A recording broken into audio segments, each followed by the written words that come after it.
அகர முதல எழுத்தெல்லாம் ஆதிபகவன் முதற்றே உலகு.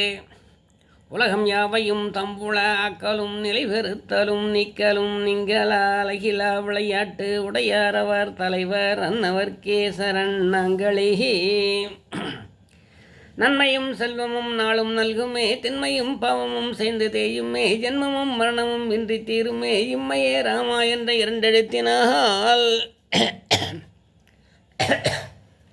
பேரன்பு சான்ற பெரியவர்களே, தாய்மார்களே, ஆன்மீக அன்பர்களே, இதிகாச நேயர்களே, இலக்கிய பிரியர்களே, உங்கள் அத்தனை பேருக்கும் முனுகை ராமச்சந்திரனின் முதன்மையான வணக்கம். இன்றைய தினத்திலே ராமாயணத்திலே இருந்து ஒரு கதையை பார்க்க போகிறோம். ஏற்கனவே நேற்று எந்த இடத்திலே விட்டோமோ அந்த இடத்திலே இருந்து பார்க்க போகிறோம். நேற்று எந்த இடத்திலே விட்டோம் என்றால், ராவணன் மந்திர ஆலோசனை கூட்டம் நடத்துகிறான். அந்த மந்திர ஆலோசனை கூட்டத்திலே பல பேர் தன்னுடைய கருத்துக்களை எல்லாம் சொல்லுகிறார்கள்.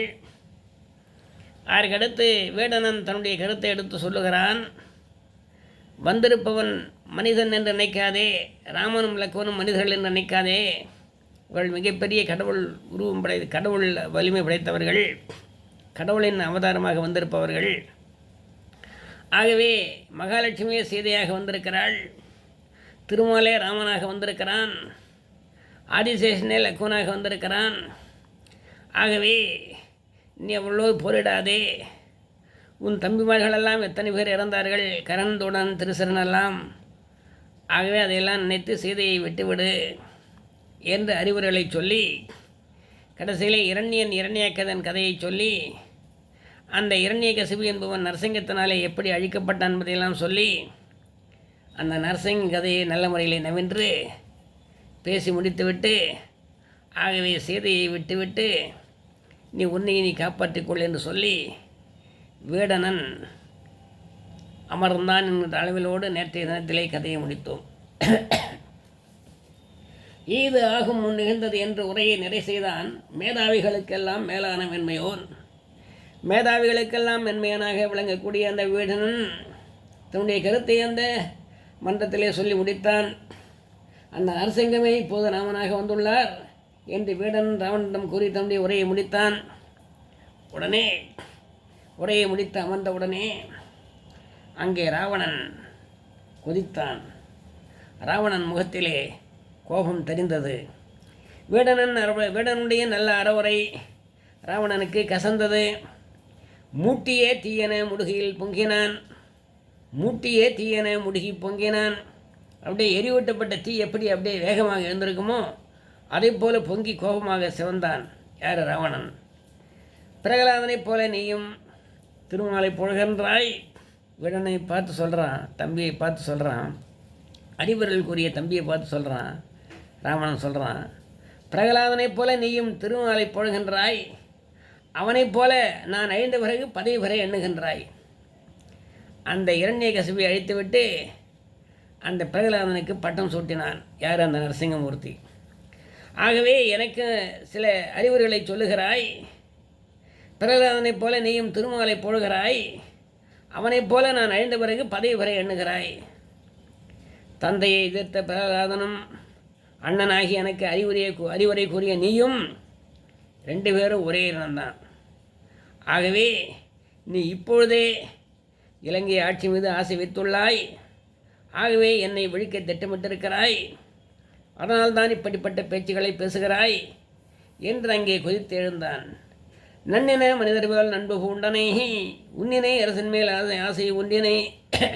அந்த மனிதர்கள் மீது நீ நட்பு பூண்டு விட்டாய். என்னிடத்திலே இருக்கக்கூடிய அரசாட்சி உன்னிடத்திலே வர வேண்டும் என்பதற்காக முயற்சி செய்கிறாய். அதனால்தானே அந்த பிரகலாதனை பொழுகிறாய். அந்த இரண்யகசிபை அழித்து பிரகலாதனுக்கு பட்டம் சூட்டின மாதிரி என்னை அழித்து உனக்கு பட்டம் சூட்ட வேண்டும் என்று நினைக்கிறாய். நீயே எனக்கு பகைவனாவாய், நீயே எனக்கு நெஞ்சியாவாய் என்று ராவணன் வேடனத்திலே கோபமாக பேசினான். நீதானே எனக்கு பகை, வேறு யாரும் இல்லை, நீதானே எனக்கு கொல்லக்கூடிய நெஞ்சு என்று சொன்னான். திண்ணியது உன் செயல் பிற சிறுனர் வேண்டுமோ நஞ்சனை உடன் கொடு வாழ்தல் நன்மையோ? நஞ்சை கூடவே வச்சுக்கிட்டு நம்ம வாழறது நல்லதா? ஆகவே இப்பொழுதே நீ வெளியே போக வேண்டும், இந்த அவையை விட்டு வெளியேற வேண்டும், இந்த மன்றத்தை விட்டு நீ வெளியே போக வேண்டும். பழிக்கு அஞ்சு நான் உன்னை கொல்லாமல் விடுகிறேன். இப்போதே நான் நினைத்தால் என் வாளை எடுத்து உன்னை அப்படியே சரமாரியாக கொன்று விடுவேன்.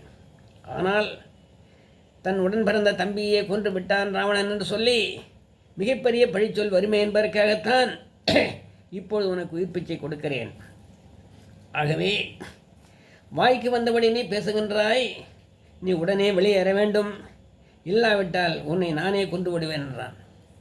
கொல்லக்கூடாது, கொன்றால் பாவம் வரும், பழி வரும். அதனால் நீயே வெளியேறிடு, நீயே வெளியேறிவிடு என்று சொல்லியும் நீ வெளியேறாவிட்டால் நான் உன்னை கொன்று விடுவேன் என்று விடனிடத்திலே ராவணன் சொன்னான். பழியனை உணர்ந்து யான் படிக்கலேன் உனை ஒழிசில போறுதல் ஒல்லை நீங்குதி விழியதிர் நெற்றியல் விழுதி எந்தனன் அழிவனை எய்துவான் அறிவு நீங்குவான். அழிவனை எய்தக்கூடியவன் அறிவை நீங்கியவனாக விளங்கக்கூடிய ராவணன், நீ வந்து உடனே வெளியேற வேண்டும், இல்லாவிட்டால் உன்னை கொண்டு விடுவேன் என்றான். உடனே பார்த்தான், இனிமேல் இவனை திருத்த முடியாது, இந்த அண்ணனாகிய ராவணனை நாம் திருத்த முடியாது, திருந்தாத ஜென்மங்கள் இருந்தென்ன லாபம்? ஆகவே அரசவை மண்டபத்தை விட்டு நாம் வெளியேற வேண்டும், இல்லை என்று சொன்னால் நம்மை இவன் கொன்று விடுவான் என்று வெளியேறினான். வெளியேறியவுடனே அப்படியே வானிலை அவனும் பறப்பான். எல்லா விதமான சாகசங்களும் தெரிந்தவன் விடனன். அவன் நேரத்தில் உருவத்தை எடுக்கக்கூடியவன் அவன். அதனால் அவன் நம்ம சொன்னான், அப்படியே பறவை போல் அப்படியே பறந்து வானத்து மேலே ஏறி அப்படி வானத்தில் அந்தரங்கமாக நின்று கொண்டு மீண்டும் தன்னுடைய அண்ணனாக விளங்கக்கூடிய ராவணனை பார்த்து, அண்ணா, இந்த தகாசைகளை செய்யாதீர்கள் அண்ணா, சீதையை விட்டு விடுங்கள் அண்ணா, ராம லக்ஷ்மணர்களை மனிதர்கள் என்று நினைக்காதீர்கள் அண்ணா, கடைசியாக உன்னை கை தொடுகிறேன் அண்ணா, விட்டு விடுங்கள் அண்ணா, விட்டு விடுங்கள் அண்ணா என்று மீண்டும் கூறினான். அப்படி கூறிய கூட அவன், நீ உடனே வெளியேற வேண்டும், இல்லை என்றால் கொண்டு விடுவேன், நானும் வானத்தில் ஏறி வானத்தின் வழியாக உன்னிடத்திலே வந்து கொண்டு விடுவேன்னா என்றாலும் மிளவலும் எழுந்து வானிடை செண்டனன் பின்னரும் மீதி சண்டன ஒன்றல பல உறுதி ஓதினான். வாழ்வைதான் அறம்பழை தவறுக்கு வாய்க்குமோ? பல்வேறு விதமான அறக்கருத்துக்களை எல்லாம் அருமையான முறையிலே அந்த வீடனான் ராவணனுக்கு எடுத்து சொன்னான். எத்தனையோ அறத்தை சொல்லியும் அண்ணன் ராவணன் கேட்கவில்லை. அரை முறைத்த வீடனனை கொன்று விடுவேன், சீக்கிரம் வெளியேறி என்றிட்டான். அதனாலே ராவணனுக்கு அஞ்சி ராவணத்திலே ராவணனை நம்மை கொலை செய்யும்படி ஆக்கிவிடக்கூடாது என்பதற்காக, கொலைகாரனாக ஆக்கிவிடக்கூடாது என்பதற்காக வீடனன் அந்த இடத்தை விட்டு வெளியேறினான். எத்துணை வயனும் உறுதியெய்கின ஒத்தன உணத்தினேன் உணரகத்திலை அத்தையன் படி ஒரு தருளுவாயன உத்தமன் அன்னகர் ஒழியப் போயினான். எவ்வளவோ முறையிலே, எத்தனையோ முறையிலே நான் கெஞ்சியும் மிஞ்சியும் வணங்கியும் எச்சரிக்கையாகவும் பல்வேறு விதமான அறக்கருத்துக்களை எல்லாம் சொன்னேன். சொன்ன சொற்களை எல்லாம் நீ கேட்கவில்லை. ஆகவே என்னுடைய அண்ணனாக விளங்கக்கூடிய ஐயனே, நான் செய்த பிழைகளை பொறுத்தல்லு என்று சொல்லி நான் இங்கே இருந்து வெளியேறுகிறேன் என்று சொல்லி இலங்கையை விட்டு அங்கே வெளியேறினான். வீடனன் புறப்பட்ட போது வீடனுக்கு ஆதரவான அமைச்சர்கள் 4 பேர் வந்தார்கள். இப்போ எப்பவும் அந்த நல்லவர்களுக்கு 4 பேர் எப்பவும் இருப்பாங்க. தீவிரர்களுக்கு 90 பேர் இருந்தாலும் நல்லவர்களுக்கும் ஒரு 10 பேர் இருப்பாங்க. ஆகவே அந்த வீடனன் புறப்பட்ட போது வீடனுடைய ஆதரவு அமைச்சர்கள் 4 பேர் அங்கே அவனோட கூட வந்துட்டாங்க. அனிலன், அரண், சம்பாதி என்று சொல்லக்கூடிய 4 அமைச்சர்கள் ராவணனுடைய அமைச்சரவையில் இருந்தவர்கள். இந்த வீடனனை வெளியே போக சொன்னதுனால நாங்களும் வெளியே செல்லுகிறோம் என்று சொல்லி, வீடனோடு செல்லுகிறோம்னு சொல்லி ராவணனுடைய அறமற்ற அந்த செயல்களெல்லாம் கண்டித்து வீடனிடத்திலே வெளியேறினார்கள். வெளியேறிவிட்ட பிற்பாடு இலங்கை அரண்மனையை விட்டு அந்த மந்திர ஆலோசனை மண்டபத்தை விட்டு வெளியே வந்துவிட்ட பிற்பாடு அடுத்து என்ன செய்வது என்று வீடனன் 4 அமைச்சருடன் ஆலோசித்தான். அடுத்து என்னப்பா செய்யலாம்? அறம் சொல்லியும் கேட்கவில்லை. ஆகவே நாம் இனி என்ன செய்யுது என்று யோசித்தார்கள். மகேந்திரமலையின் பக்கத்தில் வானர படையுடன் கூடியிருக்கும் ராமனை சரணடைவதே தக்க வழி என்று வீடனன் முடிவெடுத்தான். மகேந்திரமலைக்கு பக்கத்திலே வானரப்படைகளோடு அங்கே கூடியிருக்கிறான். கடலுக்கு அந்த பக்கத்தில், கடலுடைய இந்த பக்கத்தில் நாம் இருக்கிறோம், அந்த பக்கத்தில் அவன் இருக்கிறான், இந்த ராமன் இருக்கிறான். அந்த ராமனுடைய திருவடிகளை நாம் சரணடைய வேண்டும். நாம் அறத்தின் பக்கம் நிற்க வேண்டும். அறம் அல்லாத அதர்மத்தின் பக்கம் நாம் நிற்கக்கூடாது. ஆகவே நாம் இப்போதே சரணடைவதுதான் சரி என்று சொல்லி வீடனன் முடிவெடுத்தான். அந்த 4 அமைச்சர்களும் உடன் வந்தவர்களும் அங்கே ஒத்துக்கொண்டார்கள். எல்லையில் பெருங்குணத்து ராமன் தாளினை புல்லுதும் புள்ளி பெருவி போக்குதும். எல்லையில்லாத பெரிய குணத்தை உடைய ராமனுடைய தாளிகளை நாம் அடிபணிவோம். அவனிடத்திலே தஞ்சம் கேட்போம். தேட்டு இந்த பிறவியாக பிணியை அழிப்போம் என்று வீடனன் சொன்னான். அந்த அமைச்சர்களும் அங்கே ஆமோதித்தார்கள். அன்றிரவு ஒரு சோலையிலே தங்கிய வீடனன் மறுநாள் ராமனை சரணை எண்ணினான். அன்றிரவு இலங்கையை விட்டு போயிடுன்னு சொன்னதுனால இலங்கையை விட்டு வந்துட்டான். இலங்கையிலே தன்னுடைய அரண்மனையெல்லாம் விட்டு விட்டான். உற்றார் உறவினர்கள் நண்பர்கள் அத்தனை பேரையும் விட்டு விட்டான். வெளியே வந்து விட்டான் வீடனன். வந்துவிட்ட பிற்பாடு ராமனை சரணை வேண்டுமென்று எண்ணினான். ஆகவே ஒரு சோலையிலே வந்து தங்கினார்கள் அந்த வீடனும் 4 அமைச்சர்களும். தங்கிய பின்னாலே மறுநாள் பொழுது விடிந்த பின்னாலே நாம் ராமனை சென்று அடைவோம், நாம் ராமனிடத்திலே செல்வோம் என்று முடிவெடுத்தார்கள். அங்கே ஒரு சோலையிலே தங்கினார்கள். அதையடுத்து மறுநாள் பொழுது விடிந்ததும் வீடனன் 4 அமைச்சருடன் புறப்பட்டு ராமன் இருக்கக்கூடிய இருப்பிடத்திற்கு சென்றான். வானரச் சேனைகள் சூழ்ந்து ஏத்தன. அப்படியே சாகசமாக கடலை தாண்டி, அந்த கடற்கரையை தாண்டி, கடலை தாண்டி இலங்கையிலிருந்து அப்படியே வான்வழியாகவே பறந்து செல்வது போல் புறப்பட்டு, பறவை போல புறப்பட்டு அங்கே மகேந்திர மலையில் இருக்கக்கூடிய அந்த ராமனுடைய இடத்திற்கு வந்தார்கள். அங்கே வானரப்படைகளெல்லாம் சூழ்ந்து இருக்கும் நிலையிலே ராமனை அங்கே பார்த்தார்கள். வானரச் சேனைகள் சூழ்ந்து ஏற்றன.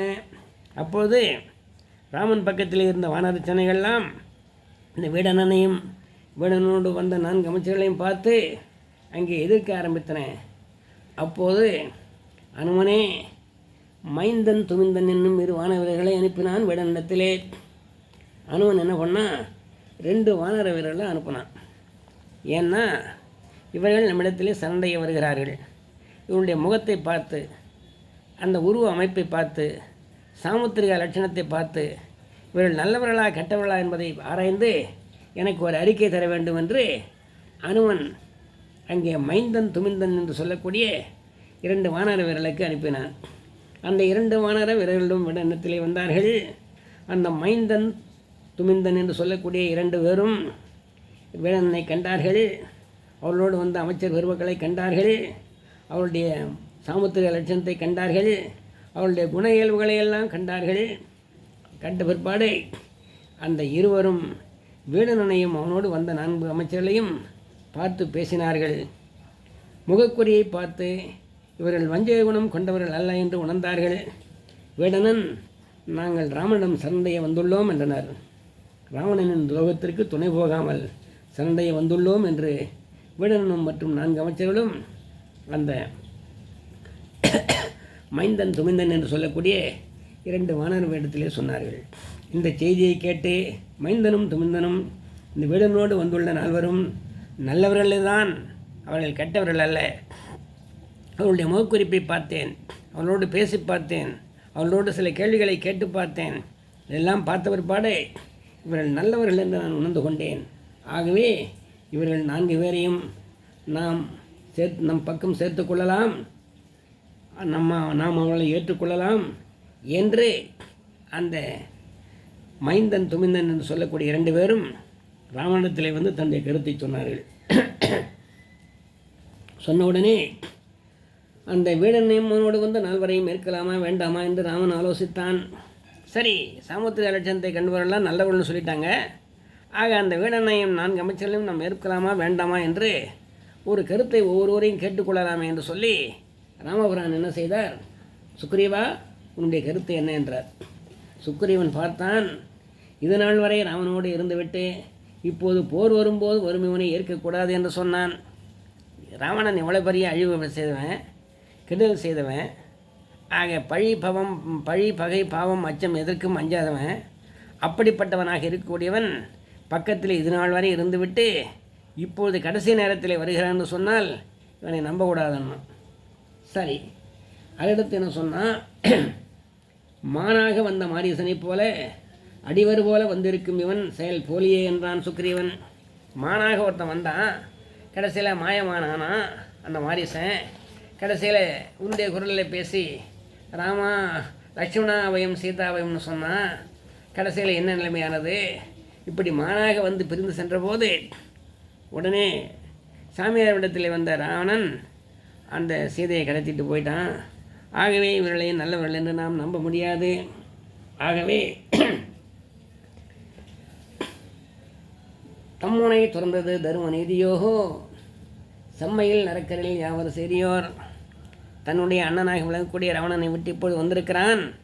அரக்கர்கள்னு சொன்னாலே அவர்களெல்லாம் பொல்லாதவர்கள்தான், அயோக்கியர்கள்தான், அதர்மர்கள்தான். ஆகவே இவர்களை நம்ப முடியாது என்று அந்த சுக்ரீவன் ராவணத்திலே சொன்னான். வஞ்சனை ஏற்றிய வந்த வரலாகால் தஞ்சன நம்பையன் சார்ந்துள்ளானவன் நஞ்சினில் கொடியனை 5 கோடியோ அஞ்சன வண்ணையன் ததையை கூறினான். நெஞ்சை விட இவன் கொடியவனாக இருப்பான். ஆகவே இவனை நாம் ஏற்றுக்கொள்ளக்கூடாது அஞ்சனவண்ணா என்று சொல்லி அங்கே சுக்ரீவன் பேசி முடித்தார். சுக்ரீவன் பேசி முடித்த உடனே ராமபிரான் பார்த்தார். ஜாம்பவானை நோக்கி, ஜாம்பவானே, இந்த வேடனனையும் அவனோடு வந்திருக்கக்கூடிய 4 அமைச்சர்களையும் ஏற்கலாமா என்று கேட்டார். மேலனே விளைவது விளம்ப வேண்டுமோ கனகத்திரவியோடு உரையும் காலையில் மானென வந்தவன் வரவை மானு வேணையன் வரவுமென் தனையை கூறினான். இவனெல்லாம் நல்லவன் நினைக்க முடியுமா? நினைத்த நேரத்தில் நினைத்த உருவெடுத்து இருக்கக்கூடியவங்க அரக்கர்கள். அதை போல் இப்போ வந்து என்ன பண்ணுறான் வேடனன்? நல்லவன் போல இங்கே முகத்தையெல்லாம் மாற்றிக்கிட்டு இவன் வந்திருக்கிறான். மான் போல வந்தவன் நம்மை விட்டு சீதை பிரியும்படி செய்து விட்டான் அல்லவா?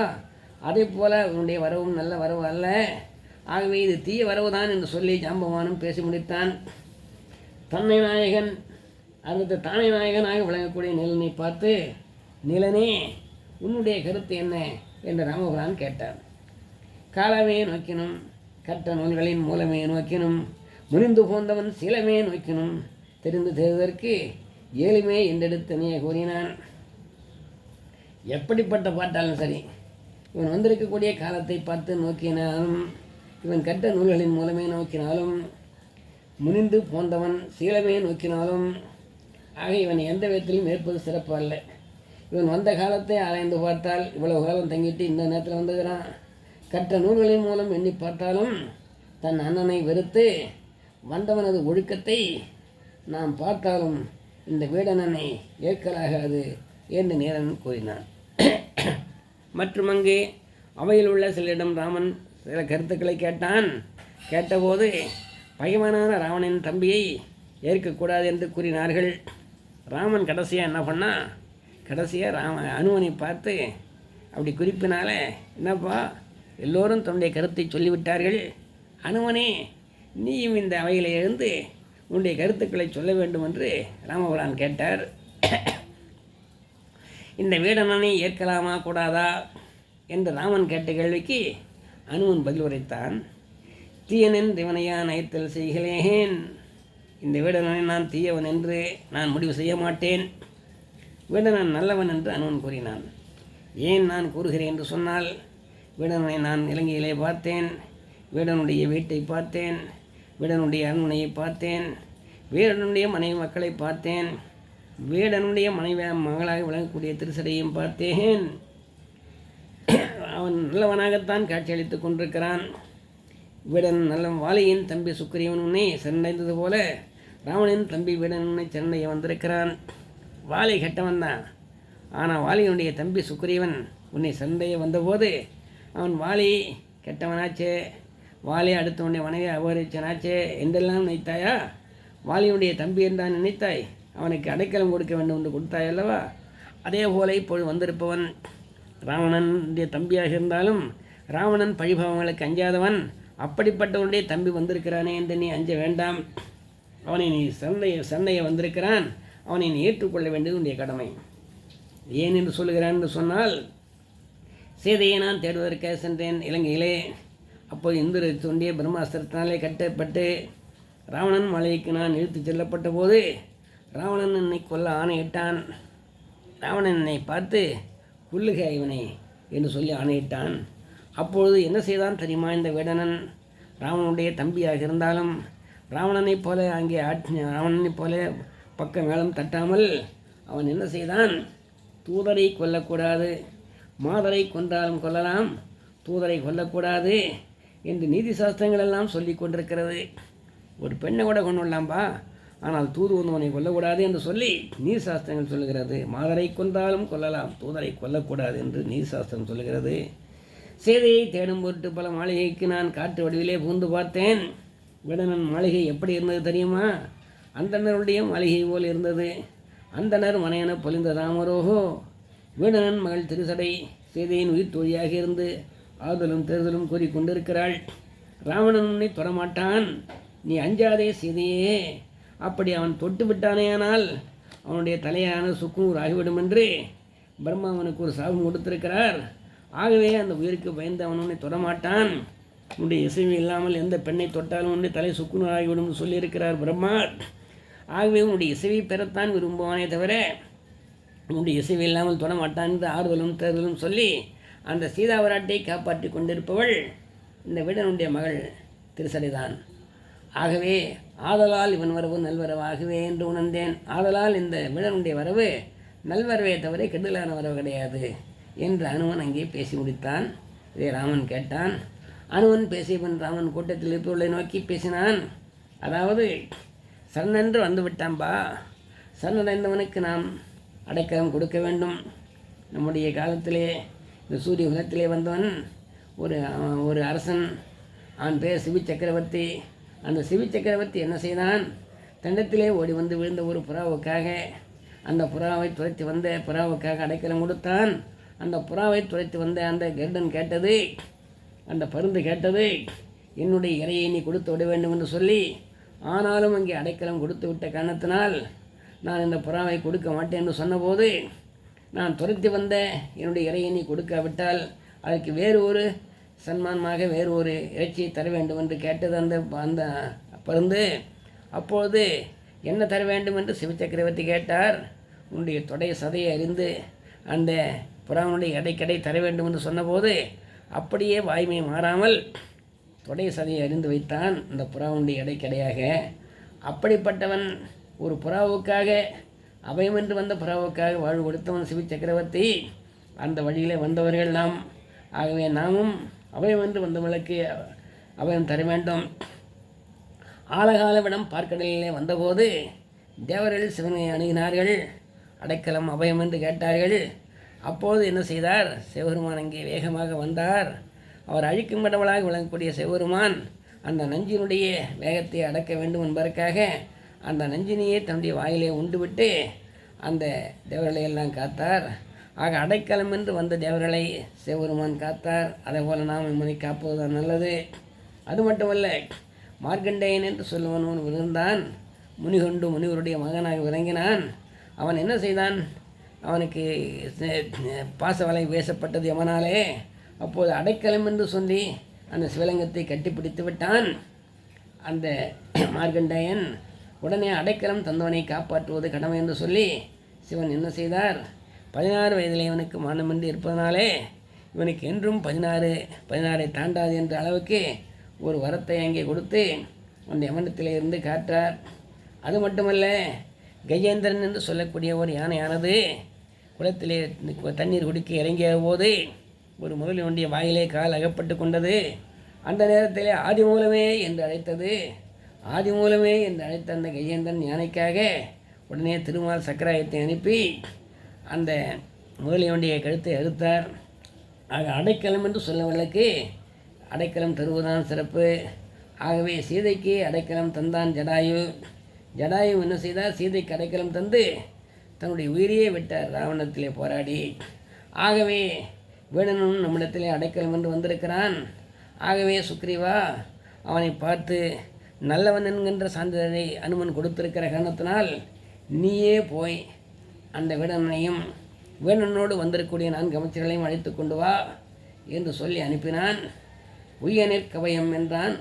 உயிரைத்தான் உயிரின் நோம்பா கையனும் ஒருவன் செய்த உதவியில் கருத்தலானும் மையர நெறியின் நோக்கி மாமரை நெறியில் நின்ற மெய்யனை பொய்யன்பானும் மில்களான அருகில் வாழ்வார். ஆகவே நல்லதை கெட்டது என்று சொல்லியும் நிரபராதை குற்றவாளி என்று சொல்லியும் பழி போடுபவர்கள் மில்கில்லாத நரகத்திலே போய் சேர்வார்கள் என்று நீதிசாஸ்திரம் சொல்லுகிறது. ஆகவே நல்லவனாக விளங்கக்கூடிய விடனனை அறவுரை சொன்ன விடனனை வேணுடைய மகள் நம்முடைய சீதைக்கு அடைக்க தோழியாக இருந்து கொண்டு நல்வழிப்படுத்தி கொண்டிருப்பவனை நல்வழிப்படுத்தி கொண்டிருக்கிறாள். அப்படிப்பட்ட திருசேனுடைய தந்தையாக விளங்கக்கூடிய வேடனை நாம் இவன் கயவன் என்றும் இவன் அரக்கன் என்றும் இவன் நன்றி கெட்டவன் என்றும் இவன் மிகப்பெரிய துரோகிக்கு தம்பி என்றும் சொல்லி இவனை நாம் புறம் ஒதுக்கிவிடக்கூடாது. அடைக்கலம் என்று வந்து விட்ட காரணத்தினால் அறிவுரை கூறியும் ஏற்காத காரணத்தினால் அடைக்கலம் என்று வந்து விட்ட காரணத்தினால் இந்த வீடனை அடைக்கலம் ஏற்றுக்கொள்வது அடைக்கலம் தருவதுதான் அவனுக்கு அபயம் தருவதுதான் நல்லது என்று சொல்லி ஆதலால் அபயம் என்ற விருதத்தை அபயதானம் ஈதலே கடப்பாடு என்பது எம்பினீர் என்பால் வைத்த காதலால் இனிவேர் எண்ணம் கடவதென் கைதுவன்மைந்த கோதிலாதவனை நீயே என்பையின் குணத்தை என்றான். ஆகவே சூரியனுடைய மகனாக விளங்கக்கூடிய சுக்கிரீவனே, நீதான் இவனை ஏற்கக்கூடாதுன்னு சொன்னான். ஆனால் நானும் பல விதத்திலே தெரிந்து பார்த்தேன். சாமுத்திரிக லட்சணம் தெரிந்த நம்முடைய வானர வீரர்களும் அவனை நல்லவன் என்று சொல்லியிருக்கிறார்கள். ஆஞ்சநேயரும் அங்கே நற்சான்றிதழ் கொடுத்திருக்கிறார். ஆகவே இப்போதே போய் அந்த வீடனையும் இந்த வீடனோடு வந்திருக்கக்கூடிய நால்வரையும் அழைத்து கொண்டு வா என்று சொல்லி ராமன் ஆணையிட்டான். உடனே ராமனுடைய ஆணையை ஏற்றுக்கொண்டு அங்கே சுக்கிரீவன் நேராக வீடனும் 4 அமைச்சர்களும் இருக்கக்கூடிய இடத்திற்கு வந்தான். சுக்கிரீவன் அந்த 4 பேரையும் பார்த்து உங்களுக்கு அடைக்கலம் தருவதாக அவர் முடிவு செய்துவிட்டார், உங்களுக்கு அபயம் தருவதாக முடிவு செய்துவிட்டார் ராமபிரான். ஆகவே இப்போதே நீங்கள் புறப்பட்டு வாருங்கள் என்று சொல்லி அந்த சுக்கிரீவனை அழைத்து சுக்கிரீவன் வீடனையும் அந்த 4 அமைச்சர்களையும் அழைத்து கொண்டு ராமன் இருக்கக்கூடிய இடத்திற்கு வந்தான். ராமன் இருக்கக்கூடிய இடத்திற்கு வந்தவுடனே வீடன் ராமனை வணங்கினான். வணங்கி வீடனுக்கு ராமன் என்ன செய்தான்? இலங்கை அரசை பரிசாக அளித்தான். எதிர்காலத்திலே ராமனாகி எனக்கும் ராவணனுக்கும் அங்கே சண்டை நடக்கப் போகிறது. அந்த சண்டையிலே அந்த ராவணன் அங்கே கொல்லப்பட போகிறான். ஒரு நாடானது அரசு இல்லாமல் இருக்கக்கூடாது, தலைவன் இல்லாமல் இருக்கக்கூடாது என்பதற்காக உடனே ஒரு பதவி பிரமாணம் செய்து வேறு ஒருவரை அங்கே ஏற்றி வைப்பார்கள். அப்படிப்பட்ட சூழ்நிலையிலே அவன் இறக்கப் போவது உறுதி என்ற காரணத்தினால் இப்போதே அவனுடைய தம்பியாக விளங்கக்கூடிய விடனனே, உனக்கு நான் இலங்கை அரசை பதவியை தருகிறேன், இப்போதே இங்கேயே பட்டாபிஷேகம் செய்து வைக்கிறேன் என்று சொல்லி அங்கே லக்குவன் மூலமாக பட்டாபிஷேகத்தை செய்து வைக்கிறார் ராமபுரான். ஆழியான் அவனை நோக்கி அருள் சுரந்தோகை கூற ஏழினோடு ஏழா என்ற உலகமென் பெயரும் என்னால் வாழும் நாள் அன்றுகாரும் வாழையிட்டு அறக்கர் வைகும் தாழ்கடல் இலங்கை செல்லும் நின்னதே தந்தை என்றான். ஆகவே நான் இருக்கிற காலம் வரையும் உன்னுடைய பெயர் இருக்கும், இந்த இலங்கை செல்வத்தை உனக்கே நான் கொடுத்து விடுகிறேன் என்று சொல்லி ராமபுரான் அங்கே கூறினார். உடனே தம்பியாக விளங்கக்கூடிய லக்குவன் ஓடி வந்தான். ராமனுடைய ஆணையை ஏற்றான். அந்த லக்குவன் வீடனுக்கு இலங்கை மன்னனாக முடிசூட்டினான். ராமன் வீடனை தன்னுடைய தம்பியாக ஏற்றுக்கொண்டான். ஆக என்ன செய்தான்? ஆக இலங்கைக்கு முடி செய்து வைத்தவுடனே இப்படி அறத்தை எடுத்து சொல்லி அந்த அறத்தை அவன் ஏற்காத காரணத்தினால் நான் அறம் இருக்கின்ற பக்கம் வருகிறேன் என்று சொல்லி இப்படி வந்திருக்கிற உன்னை நான் எவ்வளவு போன்றாலும் தகும். ஆகவே உன்னை நான் இப்போது அரசு பதவி கொடுத்தது மட்டுமல்ல, உன்னை என்னுடைய தம்பியாகவே ஏற்றுக்கொள்கிறேன்னு சொல்லி அங்கே வீடனை தம்பியாக ஏற்றுக்கொள்கிறார். குமரோடும் மைவனாரும் முன்பு பின் குன்று சூழ்வான் மகனோடும் மறுவரானோம் எம்மொழை அன்பில் வந்த அகனமர் காதல்லைய நின்னோடும் மெழுவரானோம் போலரும் காணம் தந்து போலவரால் பொலிந்தாந்தைகி. நாங்கள் அயோத்தியிலிருந்து புறப்பட்டு காட்டிற்கு வந்தபோது அந்த குகனை சந்தித்து உவனை தந்தியாக தன்னுடைய அன்பை பார்த்துவிட்டு அந்த குகனை தம்பியாக ஏற்றுக்கொண்டோம். அப்போது 4 பேராக இருந்த நாங்கள் 5 பேராகிவிட்டோம். குன்று சூழ்வான் மகனோடும் அங்கே சூரியனுடைய மகன் சுக்கிரனோடு நாங்கள் 6 பேராக ஆகிவிட்டோம். அடுத்து ராவனுடைய தம்பியாக விளங்கக்கூடிய விடனனே, உன்னுடைய நற்குணங்களை பார்த்து உன்னையும் நான் தம்பியாக ஏற்றுக்கொண்டேன்.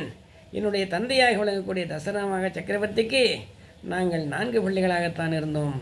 அவனோடு ஐவரானோம், சுக்கிரியனோடு அறுவரானோம், உன்னோடு வேடனாகிய உன்னோடு 7வரானோம் என்று சொல்லி தம்பியாக ஏற்றுக்கொள்ளுகிறார். வேடனன் ராமன் திருவடியிலே விழுந்து வணங்கினான். ராவணன் தம்பி கும்பகர்ணன், அந்த கும்பகர்ணனுடைய தம்பி விபீஷணன் வேடனன் இலங்கையின் வரலாறு, அரண்மனை, படைபலம், துணைவர் பெருமை ஆகியவற்றை பற்றி ராமனிடம் கூறினான். சுக்கிரீவன் வேடனை அழைத்துச் சென்று ராமனுடைய படைபலத்தை காட்டினான். ஆகவே தம்பியாக ஏற்றுக்கொண்ட பின்னாலே இலங்கையில் இருக்கக்கூடிய ராவனுடைய வலிமை என்ன, இலங்கையுடைய நிலைமைகள் என்ன என்பதை பற்றியெல்லாம் விளக்கமாக சொன்னான் ராமனிடத்திலே. என்கின்ற அளவிலோடு இன்றைய தினத்திலே கதையை முடித்து விட்ட இடத்திலே இருந்து நாளை தொடர்கிறேன் என்று சொல்லி உங்களிடமிருந்து விடைபெற்றுக் கொள்வது உங்கள் முனுகை ராமச்சந்திரன். உங்களுக்கு சொல்லக்கூடிய ஒரே ஒரு வேண்டுகோள் என்ன என்று சொன்னால், ராமச்சந்திரன் முனுகை என்கிற பெயரிலே ஒரு யூடியூப் சேனலை பதிவு செய்திருக்கிறேன். அந்த யூடியூப் சேனலை சப்ஸ்கிரைப் செய்து அடியனை ஆசீர்வதிக்கும்படி கேட்டுக்கொள்கிறேன். வாழ்க வளவுடன் நலமுடன். நன்றி, வணக்கம்.